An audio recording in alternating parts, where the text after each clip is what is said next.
On a cold, rainy evening, the Harris family was driving down a quiet road when suddenly their SUV lost control and plunged down a steep embankment. As the parents lay unconscious, their 2-year-old son Liam cried out in fear. But what happened next was beyond belief. A massive grizzly bear appeared from the shadows, not to attack, but to rescue the child, carrying him into the forest. Before continuing the story, tell me which city you're watching from. I want to know how far this video has come. Don't forget to like and subscribe to the channel so I can send you exciting stories like this every day. On a cold, misty evening in the mountains of Ethanson, Wyoming, the Harris family SUV wound its way along a treacherous road. David Harris gripped the steering wheel tightly, his knuckles white with tension. His wife, Rachel, sat beside him, her eyes fixed on the road ahead. In the back seat, their 2-year-old son Liam slept peacefully, unaware of the perilous journey. The rain had started as a light drizzle, but was now coming down in sheets, obscuring David's vision. The rhythmic swish of the windshield wipers did little to calm his frayed nerves. They had been driving for hours, and fatigue was setting in. "Maybe we should pull over," Rachel suggested, her voice barely above a whisper. David shook his head. "We're almost there, just a few more miles. If you found this story interesting, don't forget to subscribe to our channel and give it a like. Let's keep going." As they rounded a sharp bend, the SUV's tires lost traction on the wet asphalt. David tried to regain control, but it was too late. The vehicle spun wildly, careening off the road and down a steep embankment. It rolled several times before coming to rest on its side. The metal frame twisted and crushed against the trunk of a massive pine tree. For a moment, all was silent save for the gentle patter of rain on leaves. Then a soft whimper broke through the stillness. Liam, still strapped in his car seat, began to cry softly, confused and frightened by the sudden chaos. David and Rachel lay unconscious, trapped in the wreckage. Blood trickled from a gash on David's forehead, while Rachel's arm was bent at an unnatural angle.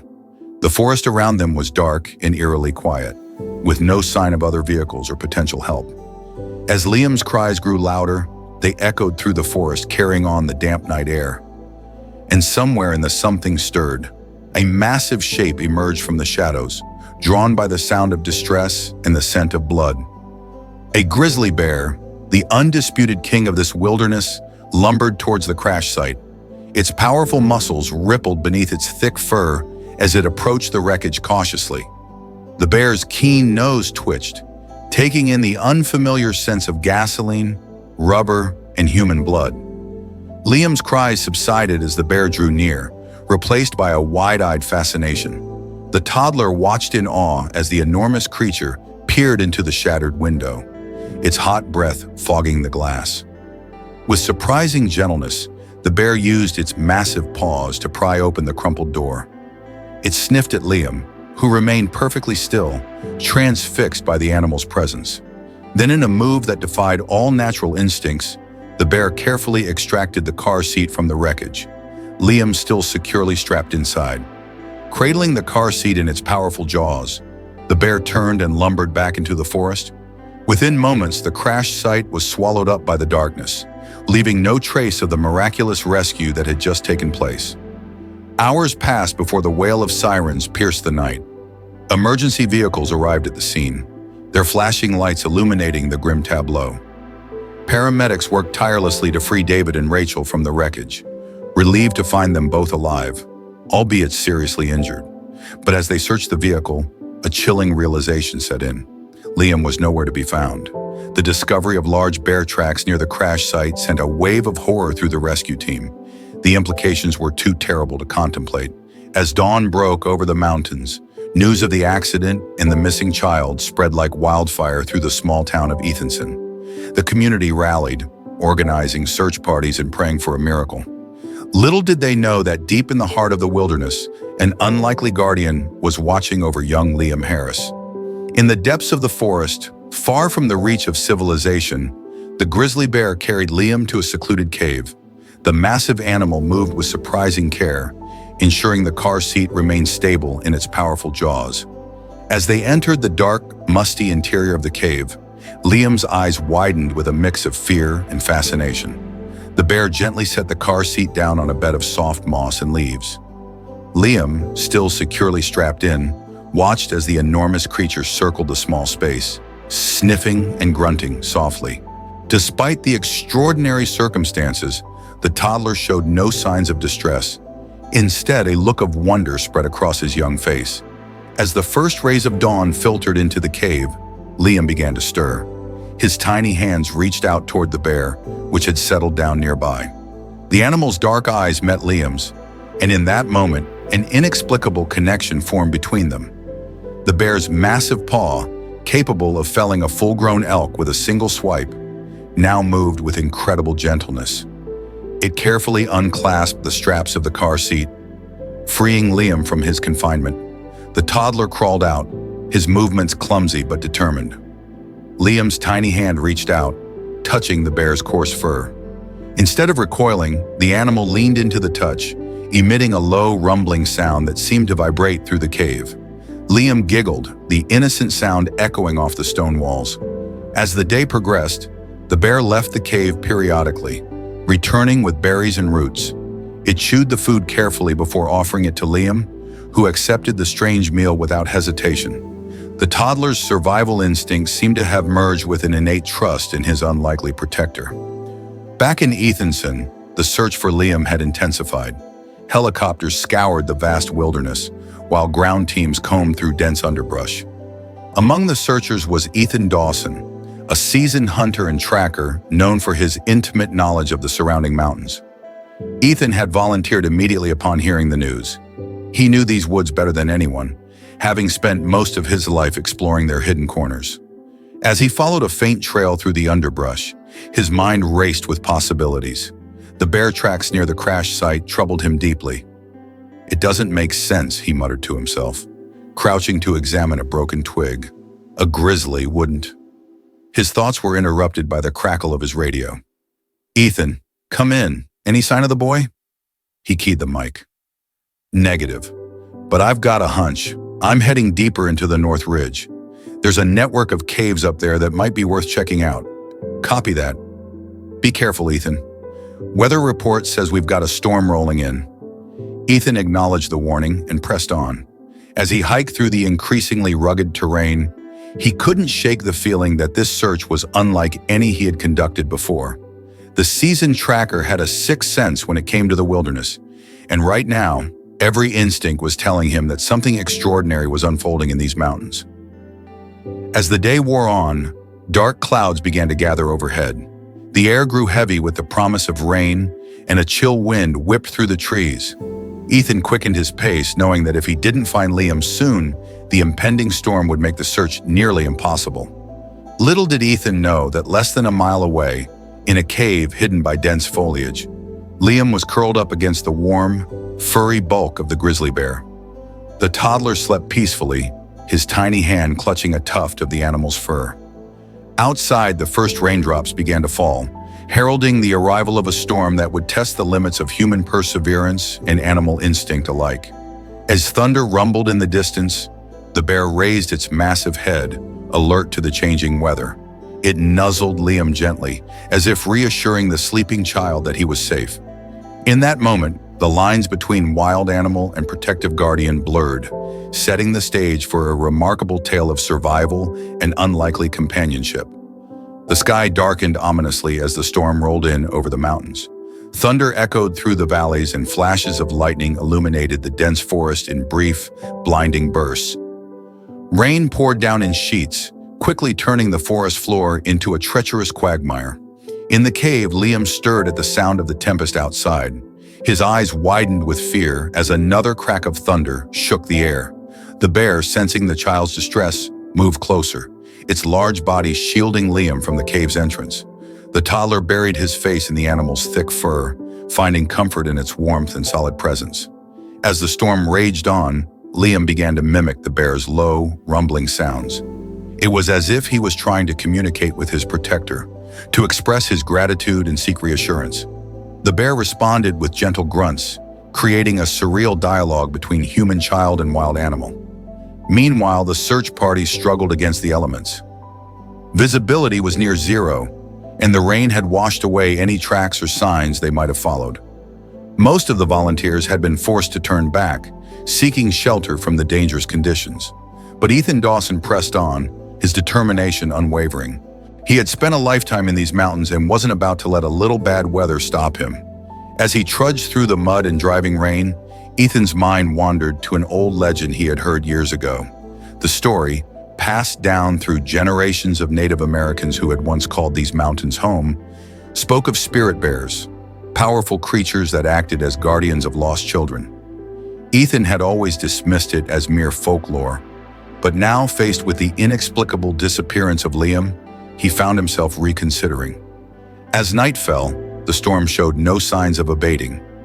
In the cave, Liam had fallen asleep once more, his tiny body rising and falling with each breath of the massive bear. The animal remained alert, its keen senses attuned to any potential threats that might approach their sanctuary. Back in Ethanson, David and Rachel Harris clung to hope in their hospital room. Both were still recovering from their injuries, but their thoughts were entirely focused on their missing son. Rachel clutched a photo of Liam, her tears mixing with the rain that lashed against the window. "He's out there, David," she whispered. "I can feel it. Our boy is alive." David squeezed her hand, wanting to believe but struggling against the weight of logic and probability. "The searchers are doing everything they can, Rachel. We have to trust them." As the night wore on, the storm began to subside. The rain softened to a gentle drizzle, and the wind died down to a whisper. In the pre-dawn light, broken twigs disturbed earth, and half-eaten berries formed a path that only the most skilled tracker would be able to follow. And Ethan Dawson was indeed skilled. As the sun rose, burning away the last of the storm clouds, he picked up the trail. His eyes narrowed as he examined the signs, his mind struggling to make sense of what he was seeing. "It's not possible," he muttered to himself, but the evidence was clear. A bear had passed this way, and it wasn't alone. There were signs of a smaller presence, a human child. Ethan's heart raced as he radioed in his findings. "Base camp, this is Dawson. I've got a trail. You're not going to believe this, but I think the boy might be with a bear." The response was immediate and incredulous. "Ethan, are you sure? That's impossible." "I know what it sounds like," Ethan replied, his eyes never leaving the trail. "But I'm telling you, something extraordinary is happening out here. I'm going to keep following the trail. Send backup if you can, but tell them to approach with extreme caution. We don't want to startle the bear if it really is with Liam." As Ethan set off once more, following the bizarre trail, he couldn't shake the feeling that he was on the verge of witnessing something truly remarkable. Little did he know that his journey would not only lead him to Liam, but also challenge everything he thought he knew about the relationship between humans and the wild. As Ethan Dawson trudged through the forest, following the perplexing trail left by Liam and the bear, his mind drifted back to a story his grandfather had told him years ago. It was a tale that had been passed down through generations, a legend of the mountains that Ethan had always dismissed as mere folklore. According to the story, these mountains were once home to a tribe that lived in harmony with nature. They believed that certain animals, particularly bears, possessed a spiritual connection to the land and its people. These guardian bears were said to protect lost children, guiding them safely back to their families. Ethan had always been a practical man, relying on his skills and experience rather than old wives' tales. But now, faced with the inexplicable evidence before him, he found himself reconsidering his skepticism. As he crested a ridge, Ethan came upon a sight that made him pause. There, carved into the face of a weathered boulder, were ancient petroglyphs. The crude images depicted bears standing upright, surrounded by smaller human-like figures. One image in particular caught his eye, a bear carrying what appeared to be a child on its back. "Well, I'll be damned," Ethan whispered, running his hand over the weathered stone. The implications of what he was seeing sent a shiver down his spine. Could there be some truth to the old legends after all? Meanwhile, deeper in the forest, Liam and his unlikely guardian continued their journey. The bear moved with purpose, as if following some unseen path.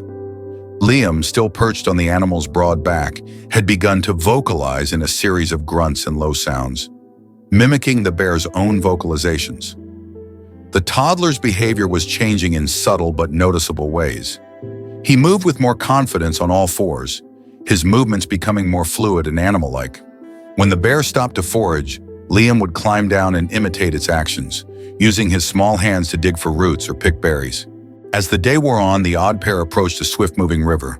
The bear paused at the water's edge, seeming to consider its options. Liam, sensing the animal's hesitation, patted its fur reassuringly. The gesture was so human, yet in this context it seemed to bridge the gap between two worlds. The bear entered the water carefully, Liam clinging tightly to its fur.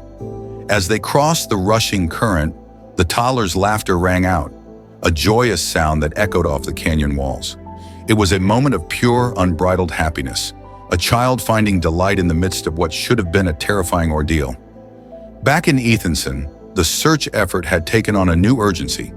News of Ethan's discovery had spread, and while many were skeptical of the idea that a bear could be protecting the missing child, no one could deny the veteran tracker's expertise. Rachel and David Harris, finally released from the hospital, had joined the command center. Rachel clung to the hope that Ethan's theory was correct, while David struggled to reconcile the idea with his rational mind. "It just doesn't make sense," David said, poring over a map of the search area. "Bears are predators. Why would one protect a human child?" Rachel placed a hand on his arm. "Maybe there are things in this world we don't understand, David. Maybe we need to have faith." As the sun began to set, casting long shadows across the forest, Ethan Dawson found himself at the base of a steep cliff. The trail he had been following seemed to end abruptly, and for a moment he felt a pang of despair. Had he lost the trail for good? But then as he scanned the rocky face of the cliff, something caught his eye. There, partially hidden by overgrown vines, was the entrance to a cave, and leading up to it was a series of ledges and outcroppings that would be challenging for a human to navigate, but perfect for a bear. Ethan's heart raced as he keyed his radio. "This is Dawson. I think I've found them. There's a cave up ahead. I'm going to need backup, but tell them to approach with extreme caution. We don't want to spook the bear if it's in there with Liam." As he waited for reinforcements to arrive, Ethan couldn't shake the feeling that he was on the verge of witnessing something truly extraordinary. The line between myth and reality was blurring, and he found himself hoping against hope that the old legends were true. Little did Ethan know that inside the cave, an even more remarkable scene was unfolding. Liam, curled up against the bear's warm bulk, was dreaming, and in his dreams he saw flashes of a time long past, of humans and bears living side by side, of a connection that transcended species. It was as if the spirit of the mountain itself was speaking to him, revealing secrets long forgotten by the world of men. As night fell over the wilderness, the stage was set for a confrontation as dawn broke over the mountains. Ethan Dawson and a small team of searchers approached the cave with caution. The morning air was crisp and filled with tension as they inched closer to the entrance, unsure of what they might find inside. Ethan held up a hand, signaling the others to stop. "Let me go first," he whispered. "If the bear's in there with Liam, we don't want to startle it." Slowly, Ethan made his way to the cave's mouth. He peered inside, allowing his eyes to adjust to the dim light. What he saw made his breath catch in his throat. There, in the back of the cave, was the massive grizzly bear, and curled up against its side, sleeping peacefully, was Liam Harris. The boy's clothes were tattered and dirty, but he appeared unharmed. In fact, he looked remarkably content, his small hand clutching a tuft of the bear's fur. Ethan's movement caught the bear's attention. It raised its massive head, dark eyes locking onto the intruder. But instead of the aggression Ethan expected, he saw something else in the animal's gaze: intelligence, and what he could only describe as concern. "Easy now," Ethan murmured, more to himself than to the bear. He slowly reached for his radio, never breaking eye contact with the animal. "Base camp, this is Dawson. I found them. Liam is alive and appears to be unharmed, but we've got a situation here." As Ethan relayed the incredible scene to his team outside, Liam began to stir. The boy's eyes fluttered open, and he looked up at Ethan with a mixture of curiosity and wariness. Then, to Ethan's amazement, Liam turned to the bear and made a series of soft grunting sounds, as if communicating with the animal. The bear responded with a low rumble, nuzzling the boy gently. Liam giggled, the sound echoing off the cave walls. It was a moment of pure, innocent joy that struck Ethan to his core. "My God," he whispered, "it's true. The legends are true." Outside the cave, word of Liam's discovery spread quickly. Soon the area was swarming with rescue workers, media, and curious onlookers. David and Rachel Harris arrived, their faces a mix of hope and fear as they were briefed on the situation. "You're telling me our son is in there with a grizzly bear?" David asked incredulously. "We have to get him out now." Rachel placed a restraining hand on her husband's arm. "David, wait. Ethan says Liam is unharmed. If we rush in there, we might provoke the bear." As the tension mounted outside, Ethan found himself in the extraordinary position of mediator between the human world and the wild. He knew that one wrong move could end in tragedy. "Liam," he called softly, "it's time to come home, buddy. Your mom and dad are here." The boy looked at Ethan, then back at the bear. He seemed torn, as if straddling two worlds. The bear, sensing the child's distress, made a soft chuffing sound and gently nudged Liam towards Ethan. Slowly, Liam began to crawl towards the cave entrance, but he stopped halfway, turning back to the bear with a whimper. To Ethan's amazement, the massive animal lumbered forward, staying close to Liam as if to reassure him. As they emerged from the cave, a collective gasp went up from the assembled crowd. The sight of the small boy walking alongside the enormous grizzly bear was something out of a fairy tale. Rachel broke away from the group, running towards her son. "Liam!" she cried, tears streaming down her face. The bear tensed, a low growl rumbling in its throat, but Liam placed a tiny hand on its fur, making those same grunting sounds Ethan had heard in the cave. Miraculously, the bear relaxed. Liam toddled the last few steps into his mother's arms. Rachel scooped him up, holding him tight as David joined them. The family reunion was tearful and joyous, a moment of pure relief and happiness. But Liam kept looking back at the bear, making soft sounds of distress. The animal stood its ground, watching the scene unfold with what Ethan could only describe as sadness in its eyes. As wildlife officials moved in to tranquilize and relocate the bear, Ethan made a split-second decision. "Wait," he called out. "As this bear saved that child's life, it protected him when it could have easily. We owe it more than this." His words gave everyone pause. In that moment, looking at Liam in his parents' arms and the bear standing guard nearby, Ethan realized that they were witnessing something truly extraordinary. A bridge between the human world and the wild, a connection as old as the mountains themselves. The question now was, how would they honor this remarkable bond?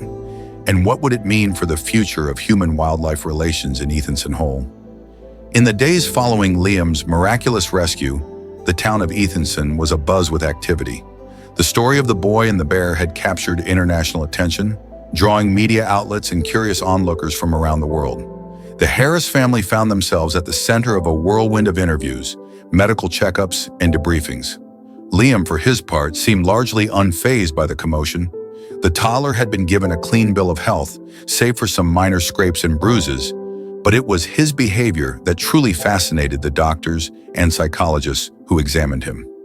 Dr. Emily Chen, a child psychologist specializing in trauma, sat across from Liam in a brightly colored playroom at Ethanson Hole Medical Center. She watched in amazement as the boy moved about on all fours with surprising agility, sniffing at objects before touching them. "It's remarkable," she murmured to Rachel, who sat nearby. "He seems to have adopted certain ursine behaviors. It's as if he imprinted on the bear during his time in the wild." Rachel nodded, a mix of wonder and concern on her face. "He keeps making these grunting sounds, especially when he's upset or excited, and he's been having trouble readjusting to regular food. He seems to prefer berries and roots." Dr. Chen made a note on her pad. "It's not uncommon for children who experience traumatic events to exhibit unusual behaviors, but this is unprecedented. Liam's case could revolutionize our understanding of child psychology and human-animal interactions." Meanwhile, Ethan Dawson found himself thrust into the spotlight as the man who had tracked down Liam and witnessed the extraordinary bond between boy and bear. He spent hours recounting the experience to wildlife officials, scientists, and journalists. "I'm telling you," he said, leaning forward in his chair during yet another interview, That bear knew exactly what it was doing. It wasn't just animal instinct. There was intelligence there, and dare I say it, compassion. The interviewer, a skeptical-looking woman from a national news network, raised an eyebrow. "Mr. Dawson, are you suggesting that this grizzly bear, a known predator to us, consciously chose to protect a human child?" Ethan met her gaze steadily. "I know how it sounds. If I hadn't seen it with my own eyes, I wouldn't believe it either. But yes, that's exactly what I'm saying. And I think it goes deeper than that. I think we're dealing with something ancient, something that connects us to these mountains and the creatures that live here." As Ethan spoke, his mind wandered to the petroglyphs he had discovered during his search. He had kept that information to himself so far, unsure of how to explain it without sounding completely unhinged. Back at their home, David Harris was struggling to reconcile the miracle of his son's return with the bizarre circumstances surrounding it. He stood at the window, watching Liam play in the backyard. The boy was crouched by a cluster of bushes, methodically picking and eating berries. "So he's still not using his words," David said softly as Rachel joined him. "It's like he's forgotten how to speak." Rachel slipped her arm around her husband's waist. "Give him time, David. Dr. Chen says his speech should return as he readjusts. We just need to be patient." David nodded, but his brow remained furrowed with worry. "And what about the bear? The wildlife officials are talking about relocating it. After what it did for Liam, it feels wrong somehow." The question of what to do with the bear had become a hotly debated topic in Ethanson. While many viewed the animal as a hero, others worried about the danger of having a grizzly bear that had grown accustomed to human presence so close to town. Julia Morgan, head of the local wildlife conservation group, had been campaigning tirelessly to protect the bear. "This is an opportunity," she argued at a town hall meeting. "Face an opportunity to study this extraordinary animal, to learn from it. Relocating the bear would be a mistake," but others, like Sheriff Mark Evans, weren't convinced. "I understand the bear did something amazing," he countered, "but at the end of the day, it's still a wild animal. We can't risk the safety of our community." As the debate raged on, Liam continued his slow process of readjustment. Each day brought small victories, a word spoken here, a human gesture there. But at night, his dreams were filled with images of the forest, of warm fur and gentle eyes. He would wake up making soft, bear-like sounds, reaching out for a companion that was no longer there. One evening, as the sun set over the Tetons, casting the valley in a golden glow, Rachel found Liam at his bedroom window. The boy was staring intently at the distant mountains, making a series of low grunts. "What is it, sweetie?" Rachel asked. Kneeling beside him, Liam turned to her, his eyes wide and serious. "Bear," he said simply, pointing towards the mountains. "Bear sad." Rachel felt a chill run down her spine. It was the first complete sentence Liam had spoken since his return, and its implications were startling. Could her son still feel some connection to the animal that had protected him? As darkness fell over Ethanson Hole, the question of what to do about the bear and how to help Liam fully return to human society loomed large. But beneath these immediate concerns, a deeper mystery was taking shape, one that would challenge the town's relationship with the wilderness that surrounded them and force them to confront age-old legends that suddenly seemed all too real. A week after Liam's rescue, the town of Ethanson gathered for an emergency council meeting. The small town hall was packed to capacity, with concerned citizens spilling out onto the street. At the center of the room sat the key players in this unfolding drama: the Harris family, Ethan Dawson, Sheriff Hawkins, and Julia Morgan. Mayor Kate Turner called the meeting to order, her usually composed demeanor showing signs of strain. "Folks, we're here to decide on a course of action regarding the grizzly bear involved in the Harris boys' adventure." She paused, choosing her words carefully. "We'll hear from all sides before putting it to a vote." Sheriff Hawkins spoke first, his voice gruff with concern. "Look, I understand this bear did something remarkable, but we can't ignore the potential danger. Grizzlies are apex predators. Having one this comfortable around humans is a recipe for disaster." Murmurs of agreement rippled through the crowd. Julia Morgan stood up next, her eyes blazing with passion. "This isn't just any bear," she argued. "Ain't this animal demonstrated behavior that goes against everything we thought we knew about grizzlies? It's a unique opportunity for research, for understanding, relocating, or, God forbid, euthanizing this bear would be a tragic mistake. The debate continued, with townspeople voicing their opinions on both sides. Some saw the bear as a threat that needed to be removed, while others viewed it as a sacred animal, a living embodiment of local legends. Finally, Ethan Dawson stood up. The room fell silent, all eyes turning to the man who had witnessed the extraordinary bond between boy and bear firsthand.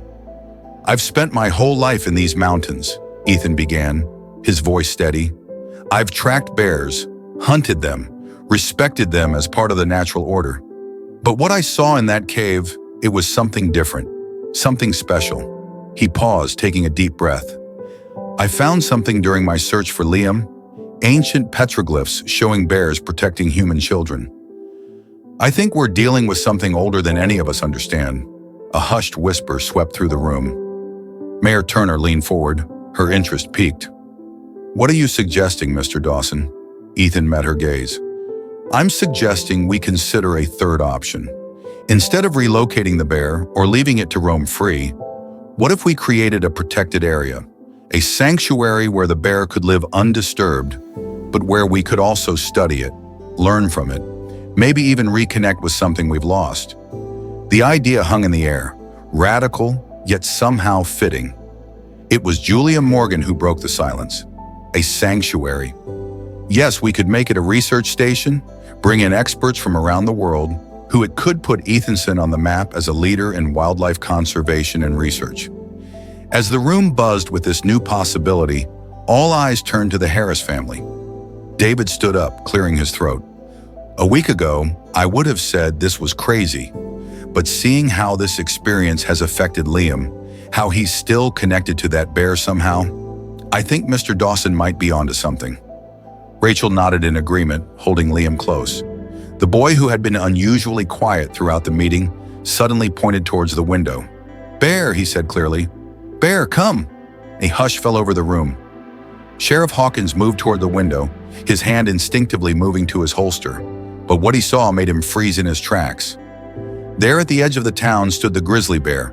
It made no move to come closer, simply standing there as if waiting, as if it knew its fate was being decided. Mayor Turner stood up, her decision made. "I think we've all just witnessed something remarkable. I propose we put Mr. Dawson's sanctuary idea to a vote. All in favor?" Hands rose throughout the room, a clear majority. Even Sheriff Hawkins, after a moment's hesitation, raised his hand. "Then it's decided," the mayor announced. "We'll create a protected area for the bear, with a research station to study this extraordinary animal. Mr. Dawson, Ms. Morgan, I'd like you to head up this project." As the meeting adjourned, people filed out of the town hall, buzzing with excitement and trepidation about this bold new plan. Ethan found himself shaking hands and accepting congratulations, still somewhat stunned by the turn of events. Outside Hart, he noticed Liam tugging on his parents' hands, trying to lead them towards the edge of town where the bear had been spotted. Without a word, Ethan fell into step beside them. As they approached, the bear turned its massive head towards them. Liam broke free from his parents' hard grasp, toddling forward with surprising speed. David made a move to stop him, but Rachel held him back, her eyes wide with a mixture of fear and wonder. Liam stopped a few feet from the bear, making a series of soft grunts. The animal responded with a low rumble, lowering its head to the boy's level. For a moment, child and beast regarded each other, a silent communication passing between them. Then slowly, the bear turned and lumbered back toward the forest. Liam watched it go, a small smile on his face. "Bear happy," he said softly. "Bear home." As they stood there watching the grizzly disappear into the twilight, Ethan felt a profound sense of rightness settle over him. They were embarking on something unprecedented, something that would challenge their understanding of the natural world and their place in it. But looking at Liam, at the peace on the boy's face, Ethan knew they were on the right path. Whatever mysteries lay ahead, whatever challenges they would face in creating this sanctuary, they were honoring something ancient and powerful. A connection between humans and the wild that had been lost, but not forgotten.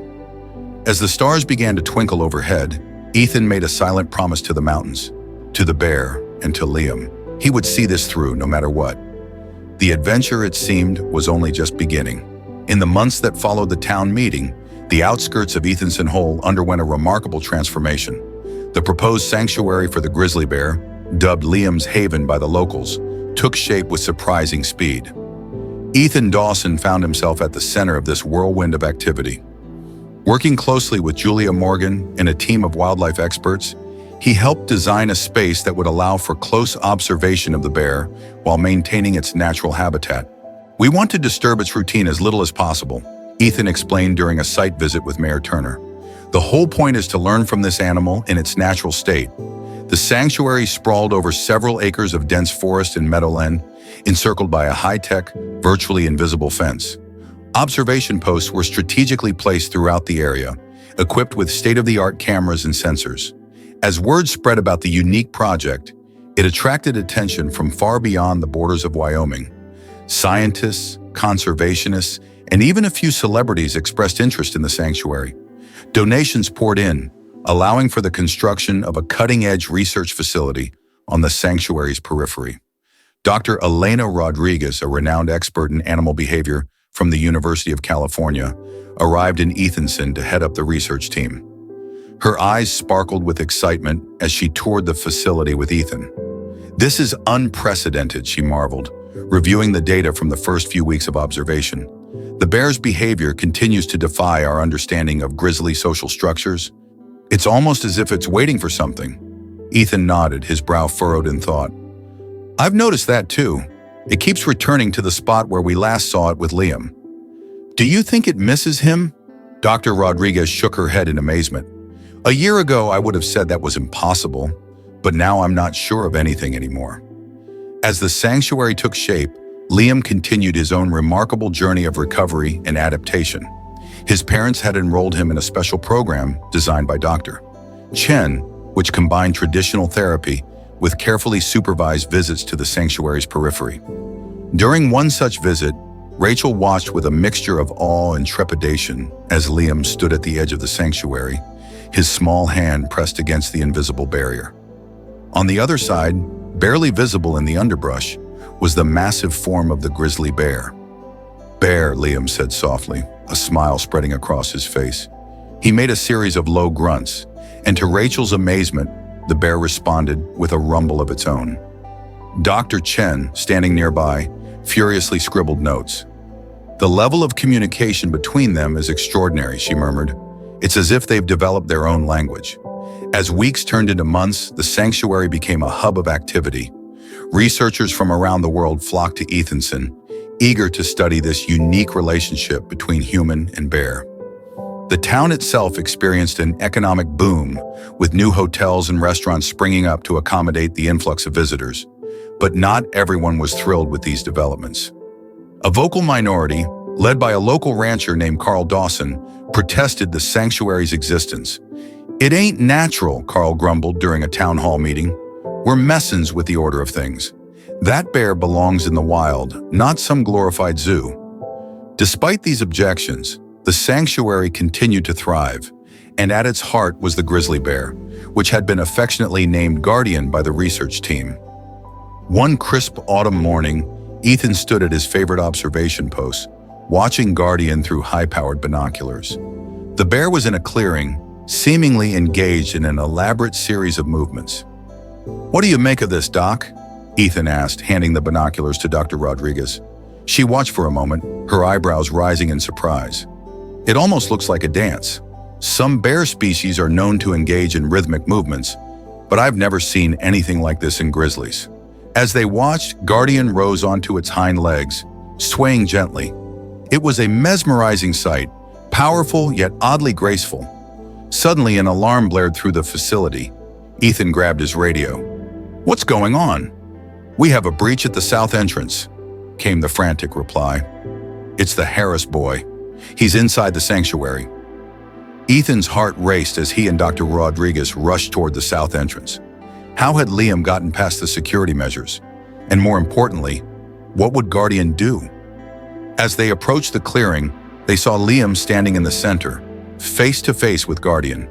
The massive bear had lowered itself to all fours, watching the boy intently.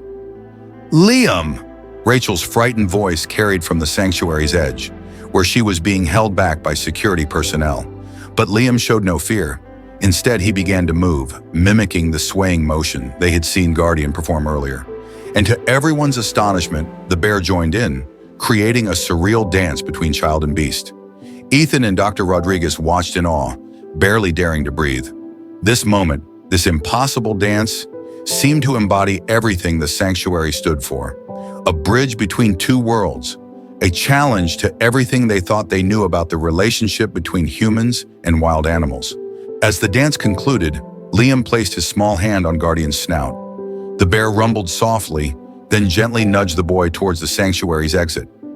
Once Liam was safely back with his parents, a stunned silence fell over the gathered crowd. It was Ethan who finally broke it, turning to Dr. Rodriguez with a wry smile. "Well, Doc," he said, "I think we're going to need a bigger research grant." As news of Liam's dance with Guardian spread, it sparked a global conversation about human-animal relationships and our place in the natural world. The sanctuary, once a local curiosity, became a symbol of a new way of thinking about conservation and coexistence. And at the heart of it all was a boy and a bear, two unlikely friends who had reshaped the world's understanding of what was possible when humans and animals truly connected. As winter settled over Ethanson Hole, blanketing the sanctuary in pristine white, the research team made a startling discovery.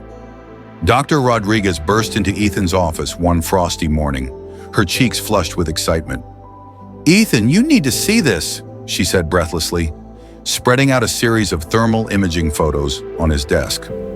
"We've been monitoring Guardian's hibernation patterns and, well, look," Ethan leaned in, his brow furrowed in concentration. The images showed the bear's den, a warm glow indicating Guardian's presence. But there was something else, a smaller heat signature, curled up next to the bear. "Is that," Ethan began, hardly daring to believe what he was seeing. Dr. Rodriguez nodded, her eyes wide. "A cub. Guardian has a cub." The news sent shockwaves through the sanctuary. Guardian, whom they had assumed was male based on its size and behavior, was actually a female, and she had been pregnant during her entire interaction with Liam. "This changes everything," Ethan murmured, still staring at the images. A mother bear protecting a human child while carrying her own. It goes against everything we thought we knew about bear behavior. As they discussed the implications of this discovery, Rachel Harris arrived for Liam's regular visit to the sanctuary. When Ethan and Dr. Rodriguez shared the news, Rachel's hand flew to her mouth in surprise. "Liam knew," she whispered. "He's been talking about a bear baby for weeks. We thought it was just his imagination, but..." The revelation of Guardian's cub added a new dimension to the research. It raised countless questions about the bear's motivations and the depth of her apparent bond with Liam. The team worked tirelessly through the winter, monitoring the den and theorizing about what would happen when Guardian emerged with her cub in the spring. As the first signs of Thor appeared in the mountains, anticipation built within the sanctuary. Researchers and visitors alike waited with bated breath for Guardian to emerge from her den. It was Liam who first sensed the change. During a visit to the sanctuary, he suddenly perked up, turning towards the area where Guardian's den was located. "Bear coming," he said simply, a smile spreading across his face. Sure enough, within hours, Guardian emerged from her den, blinking in the bright spring sunlight, and beside her, stumbling on wobbly legs, was her cub. The sight of the tiny bear, with its fluffy fur and curious eyes, melted the hearts of even the most stoic researchers. But it was Guardian's behavior that truly astounded them. Instead of being fiercely protective, as most mother bears would be, Guardian seemed almost proud. She guided her cub towards the observation area, where Liam stood with his parents and the research team. Liam, with a wisdom beyond his years, remained still as the bears approached. Guardian stopped a few feet away, rumbling softly. Then, to everyone's amazement, she gently nudged her cub forward. The little bear toddled towards Liam, sniffing curiously. Liam slowly extended his hand, allowing the cub to sniff him. Then, with a gentleness that brought tears to Rachel's eyes, Liam patted the cub's head. It was a moment of pure magic, a human child and a bear cub, meeting under the watchful eyes of both their mothers. It seemed to embody everything the sanctuary stood for: a symbol of harmony between humans and nature. As news of this extraordinary encounter spread, it sparked a global conversation about the potential for coexistence and mutual understanding between species. The sanctuary became a beacon of hope, a living laboratory where new paradigms of conservation and interspecies communication were being forged. But with this heightened attention came new challenges. The influx of visitors and researchers put a strain on the sanctuary's resources, and there were those who viewed the close interaction between Liam and the bears as dangerous, arguing for stricter separation. Ethan found himself at the center of these debates, advocating for a balanced approach that would allow for continued study while ensuring the safety of both humans and bears. It was a delicate tightrope to walk, but he was determined to see it through. As spring bloomed into summer, Liam continued his visits to the sanctuary, his bond with Guardian and her cub growing stronger with each encounter. He seemed to understand the bears in a way that even the most experienced researchers couldn't match. One warm afternoon, as Liam sat near the edge of a meadow, Guardian and her cub approached. The young bear had grown significantly, its playful nature now tempered with the beginnings of adolescent independence. Liam began to make a series of grunts and low sounds, a language he had developed with the bears. Guardian responded, and to the astonishment of the watching researchers, appeared to be teaching her cub to do the same. Dr. Rodriguez, observing from a nearby blind, could hardly contain her excitement. "This is unprecedented," she whispered to Ethan. "It's as if they're developing a shared language, a way of communicating across species lines." Ethan nodded, a lump forming in his throat. He thought back to the ancient petroglyphs he had discovered during his search for Liam, the images of bears and humans interacting. Had they stumbled upon something that their ancestors had known but forgotten? Was this the key to rebuilding a lost connection with the natural world? As the sun began to set, casting a golden glow over the sanctuary, Ethan watched Liam say goodbye to the bears for the day. The boy hugged Guardian's leg, then gently bumped foreheads with the cub in a gesture that mirrored bear behavior. In that moment, Ethan felt a profound sense of hope. Despite the challenges they faced, despite the skeptics and the naysayers, they were part of something truly remarkable. They were rewriting the story of human-animal interaction, one day at a time. As Liam rejoined his parents, his face glowing with happiness, Ethan made a silent vow. He would do everything in his power to protect this sanctuary, to nurture this extraordinary connection between boy and bear. For in this unlikely friendship, he saw the potential for a better, more harmonious world, a world where humans and animals could once again walk side by side as partners in the great dance of life. As autumn painted the mountains in hues of gold and crimson, the sanctuary faced its greatest challenge yet. A severe drought had gripped the region, pushing wildlife from the surrounding areas into the sanctuary in search of food and water. The delicate balance that had been established was under threat. Ethan stood at the main observation post, his face etched with concern as he surveyed the parched landscape. Besides him, Dr. Rodriguez pored over data on a tablet. "It's not good, Ethan," she said, shaking her head. "The incoming animals are putting a strain on the sanctuary's resources. If this continues, we might have to consider relocating some of the wildlife." The thought of separating Guardian and her cub from Liam felt like a physical pain to Ethan. Over the past months, he had watched their bond grow and deepen. Liam's ability to communicate with the bears had become a cornerstone of their research, opening up new avenues of understanding animal cognition and interspecies communication. "There has to be another way," Ethan muttered, his mind racing. "We can't let all our work be undone by a drought." As they discussed potential solutions, a commotion at the sanctuary's entrance caught their attention. A group of protesters led by Carl Dawson had gathered. Their signs bore slogans like, "Nature knows best," and "End the bear experiment." Ethan sighed heavily. The sanctuary had always had its critics, but the drought had intensified their opposition. Many saw the sanctuary as an unnatural intervention that was now causing harm to the wider ecosystem. As Ethan moved to address the protesters, he spotted Liam and his parents arriving for their regular visit. The boy's face lit up as he saw Guardian and her cub in the distance, seemingly unaware of the tensions surrounding the sanctuary. Carl Dawson stepped forward, his voice gruff. This has gone on long enough, Dawson. Your little experiment is messing with the natural order. It's time to shut it down and let these animals go back to where they belong. Ethan took a deep breath, choosing his words carefully. I understand your concerns, Carl, but what's happening here is important. We're learning things that could change the way we coexist with wildlife. We can't just abandon that. As the argument heated up, Liam slipped away from his parents, making his way towards Guardian and her cub. Rachel noticed first, calling out in alarm, "Liam, wait!" All eyes turned to the boy as he approached the bears. Guardian, sensing the tension in the air, positioned herself protectively in front of her cub, but Liam showed no fear. He began to make the low, guttural sounds that had become his way of communicating with the bears. To everyone's amazement, Guardian relaxed, moving aside to allow Liam to approach her cub. The two youngsters greeted each other with familiar ease, the bear cub gently bumping its head against Liam's chest. Then something extraordinary happened.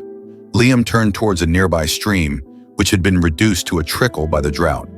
He made a series of gestures and sounds, seeming to communicate with the bears. Guardian tilted her head, as if listening intently. Suddenly, the massive bear began to dig at the dry stream bed. Her powerful claws cut through the parched earth, and after a few moments, water began to seep up from the ground. Liam clapped his hands excitedly, then began to help, using a small plastic shovel he had brought with him. The bear cub joined in, mimicking its mother's movements. Ethan and the others watched in stunned silence as boy and bears worked together to widen the hole. Soon, a small pool of fresh water had formed. Dr. Rodriguez was the first to find her voice. "They're creating a water source," she said in awe. Liam must have sensed the underground water and communicated it to Guardian. The sight of the boy and the bears working in harmony seemed to deflate the protesters' anger. Even Carl Dawson looked taken aback. "I'll be damned," he muttered. "That boy really does understand them, doesn't he?" As word of Liam's extraordinary actions spread, it sparked a new wave of interest in the sanctuary. Conservationists and water management experts flocked to Ethanson, eager to learn from this unexpected collaboration between human and animal. The drought crisis became an opportunity. Under Liam's unique guidance, Guardian and other animals in the sanctuary helped locate underground water sources. The boy's intuitive understanding of the bears, combined with human technology and expertise, led to the development of sustainable water management techniques that benefited not just the sanctuary, but the entire region. Ethan watched with pride as Liam, now a few years older, confidently led a group of scientists and conservationists through the sanctuary. The boy's ability to bridge the gap between human and animal had blossomed into something truly remarkable. "You know, Doctor," Rodriguez said, coming to stand beside Ethan, "when we started this project, I thought we were going to teach the bears, but it turns out they had just as much to teach us." Ethan nodded, a smile playing on his lips. "I think that's the real lesson here. We're not separate from nature. We're part of it. And when we remember that, when we learn to listen and cooperate, there's no limit to what we can achieve." As the sun set over the sanctuary, painting the sky in breathtaking hues, Ethan felt a profound sense of hope for the future. The challenges they had faced, the drought, the opposition, the doubts, had only served to strengthen their resolve and deepen their understanding. In the distance, Liam sat with Guardian and her cub, the three of them silhouetted against the fading light. It was an image of harmony, of possibility, of a world where humans and animals could once again walk side by side as friends and partners. And Ethan knew with unshakable certainty that this was only the beginning of their extraordinary journey. 10 years had passed since the fateful night when Liam Harris was rescued by a grizzly bear in the mountains of Ethanson Hole. The sanctuary, once a controversial experiment, had become a world-renowned center for conservation and interspecies communication studies. Ethan Dawson, now in his early 60s, stood at his favorite observation post, his weathered face creased in a smile as he watched the scene below. Liam, now a teenager, was leading a group of young students through the sanctuary. At his side walked Guardian's cub, now a fully grown bear, moving with the easy confidence of an animal completely at home in both the wild and human worlds. "Hard to believe how far we've come, Doctor," Rodriguez said, joining Ethan at the railing. Her hair had streaks of gray now, but her eyes still sparkled with the same enthusiasm she'd had a decade ago. Liam's work is revolutionizing our understanding of animal cognition and communication. Ethan nodded, his chest swelling with pride. Liam had grown into an extraordinary young man, his unique bond with the bears forming the foundation for groundbreaking research. The sanctuary had expanded, now encompassing a state-of-the-art research facility and education center. Remember when we thought we were just studying one extraordinary bear? Ethan chuckled. Now we're rewriting textbooks on interspecies communication. As they watched, Liam led his group to a clearing where several bears were gathered. With a series of gestures and vocalizations, he seemed to introduce the students to the bears. The animals responded with curious sniffs and gentle grunts, showing none of the aggression one might expect from wild grizzlies. "It's not just the bears either, Doctor," Rodriguez added. "Liam's techniques are being applied to conservation efforts worldwide. We've seen breakthroughs in elephant communication in Africa, wolf reintroduction programs in Europe." Their conversation was interrupted by the arrival of Rachel Harris. Though her hair had grayed and lines had formed around her eyes, she still moved with the energy of a woman half her age. "Ethan, Kate." She greeted them warmly. "I hope I'm not interrupting." "Not at all," Ethan replied. "Now we were just marveling at how far the sanctuary has come. How's David doing?" Rachel's smile faltered slightly. "He's good, still struggling a bit with Liam's chosen path, but he's coming around. I think seeing the global impact of Liam's work is finally helping him understand." The three of them stood in comfortable silence, watching as Liam concluded his lesson. The teenager hugged Guardian's grown cub goodbye before leading the awestruck students back towards the education center. "We're having a small gathering tonight," Rachel said after a moment. "To celebrate the sanctuary's 10th anniversary, we'd love for you both to come."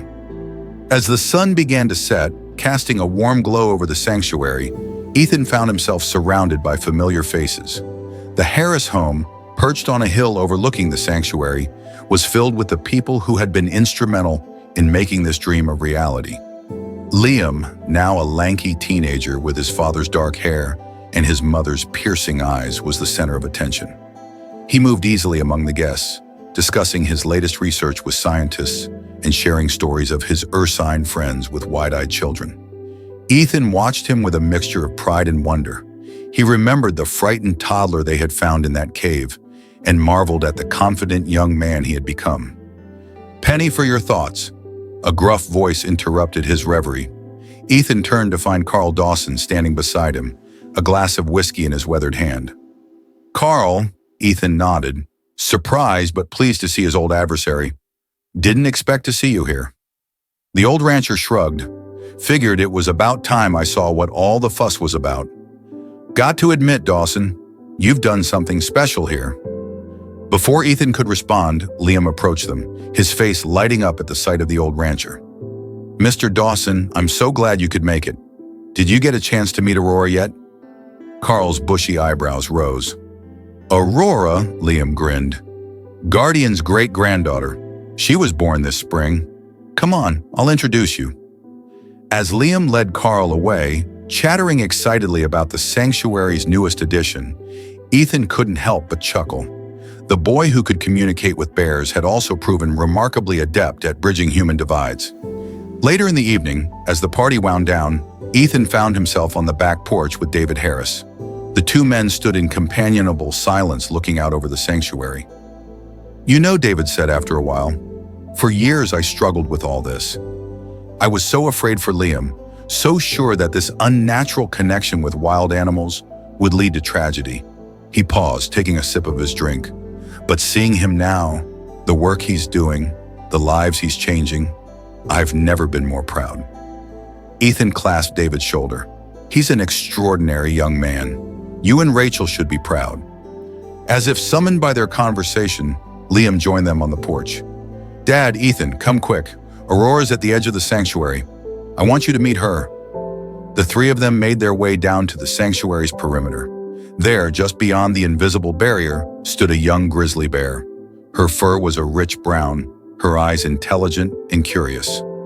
Liam made a series of soft grunts and gestures. Aurora responded, moving closer to the barrier. Then, to Ethan's amazement, she rose up on her hind legs and placed a paw against the invisible fence. Liam mirrored the gesture, his hand seeming to meet the bear's paw, despite the barrier between them. She says, "Hello," Liam translated, his voice filled with wonder and joy. She says she's honored to meet her great-grandmother's friends. As Ethan watched this impossible interaction between human and bear, he felt a profound sense of hope for the future. The sanctuary had started as a wild idea, a desperate attempt to honor an unlikely friendship between a lost boy and a maternal bear. It had grown into something far greater, a beacon of hope for a new kind of relationship between humans and the natural world. In that moment, with the stars twinkling overhead and the gentle sounds of the forest surrounding them, Ethan knew that their work was far from over. But he also knew that with Liam leading the way, bridging the gap between species, anything was possible. The legacy of a boy and his bear was just beginning to unfold, and its impact would be felt for generations to come. As dawn broke over the sanctuary on a crisp autumn morning, Liam Harris stood at the edge of a familiar clearing. At 25, he had grown into a tall, lean man with a quiet confidence that belied his years. Beside him stood Ethan Dawson, now in his 70s, but still sharp-eyed and spry. "Are you sure about this, Liam?" Ethan asked, his voice a mix of concern and excitement. Liam nodded, a determined smile playing on his lips. "It's time, Ethan. We've learned so much, but there's still a whole world out there. We need to take what we've discovered here and apply it on a global scale." Today marked the beginning of a new chapter for the sanctuary and for Liam.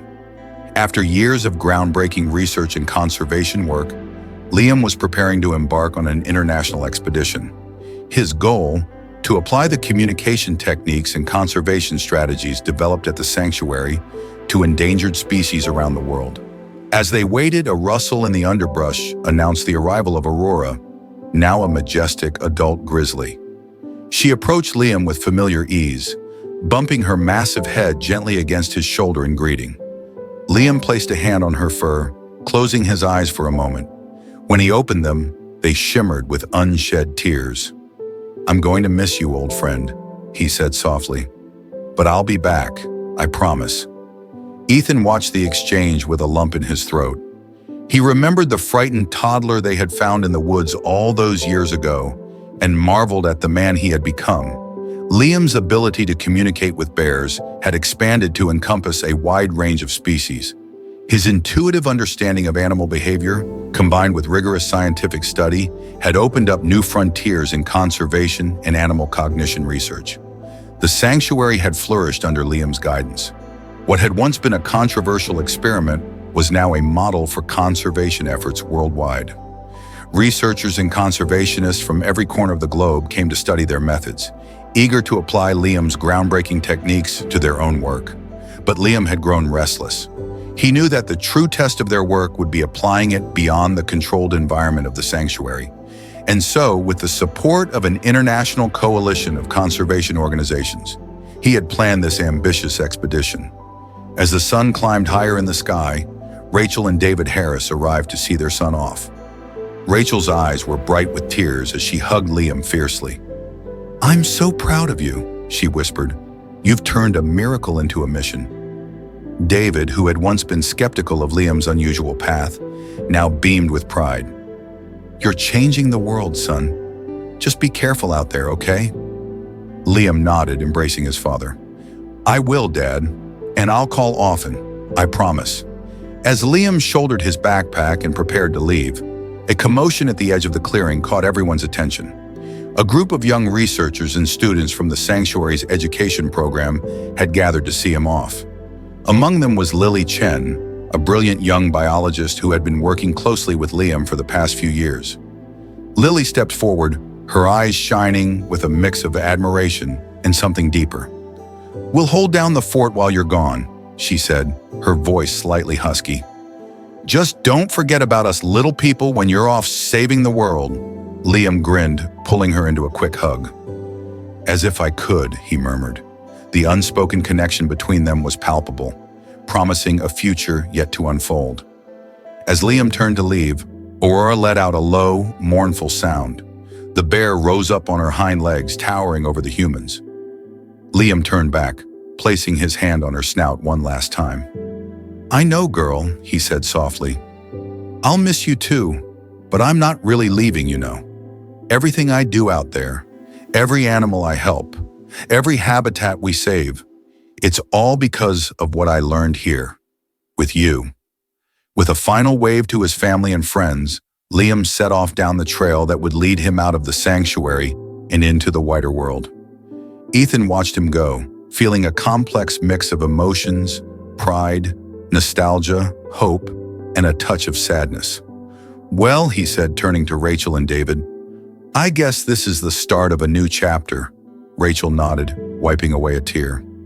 "It's amazing, isn't it? How one extraordinary event can change so many lives, spark so much positive change." As they made their way back to the sanctuary's main complex, Ethan found himself reflecting on the incredible journey they had all been on. From that terrifying night when a toddler was lost in the wilderness, to the miraculous bond formed between boy and bear, to the creation of this sanctuary that had revolutionized our understanding of animal cognition and conservation. And now Liam was taking those lessons to the world.